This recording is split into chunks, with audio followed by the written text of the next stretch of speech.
India की संस्कृति अनोखी है और यह दुनिया की सबसे पुरानी और महान सिविलाइजेशंस में से एक है।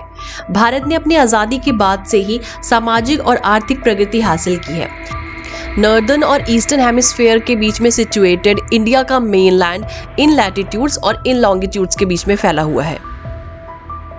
ट्रॉपिक ऑफ कैंसर, हिंदी में कर्क रेखा से जाने जाने वाली ये इमेजिनरी लाइन इंडिया के बीचों बीच से होकर गुजरती है और इंडिया को दो हिस्सों में बांटती है, नॉर्दर्न जोन और सर्दर्न जोन। नॉर्दर्न जोन जिसमें भारत के सब ट्रॉपिकल यानी कि ऐसे एरियाज जहां सर्दियों में टेम्परेचर -3 डिग्री से 18 डिग्री और गर्मियों में टेम्परेचर 22 डिग्री से या उससे भी ज़्यादा जा सकता हो, और टेम्परेट एरियाज जिसमें गर्मियों में एवरेज मंथली टेम्परेचर 10 डिग्री और सर्दियों में -3 डिग्री से ऊपर तक का टेम्परेचर चला जाता है, ऐसे एरिया शामिल हैं। और साउदर्न जोन जिसमें हॉट ट्रॉपिकल जोन यानी कि ऐसे एरियाज जहां ठंड में टेम्परेचर 18 डिग्री या उससे भी ज़्यादा होता है, ऐसे एरियाज इस सर्दर्न जोन में शामिल है। इंडिया की लोकेशन के बारे में बात करें तो ये इंडियन ओशन के नॉर्दर्न पार्ट में है।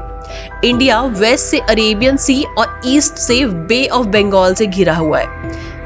इन वाटर बॉडीज के साथ लगती हुई इंडिया की कोस्ट लाइन की लेंथ लगभग 7516.6 किलोमीटर है। बात करें अगर इंडिया की नेबरिंग कंट्रीज की तो इंडिया के नॉर्थ वेस्ट में है पाकिस्तान और अफगानिस्तान, नॉर्थ में चाइना, नेपाल और भूटान, बांग्लादेश और म्यांमार है नॉर्थ ईस्ट में और श्रीलंका है साउथ में। भारत की बाउंड्री की लेंथ 15,200 किलोमीटर है और ये होकर गुजरती है रेगिस्तान, ऊबड़ खाबड़ पहाड़, दलदली भूमि और मैदानों से। इंडिया की ज्योग्राफिकल लोकेशन ने डाइवर्स क्लाइमेट कंडीशंस को पैदा किया है और जिसके रिजल्ट के तौर पर हमें फ्लोरा एंड फौना की वैरायटी देखने के लिए मिलती है।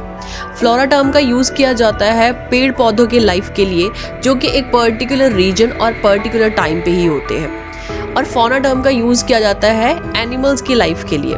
इंडिया में ट्रॉपिकल, सब ट्रॉपिकल और टेम्परेट क्लाइमेट्स की वजह से हमें डिफरेंट क्रॉपिंग सीजन्स भी देखने को मिलते हैं। इंडिया की लोकेशन इतनी अद्भुत है कि और देश कभी भी इस लोकेशन को सरपास नहीं कर सकता।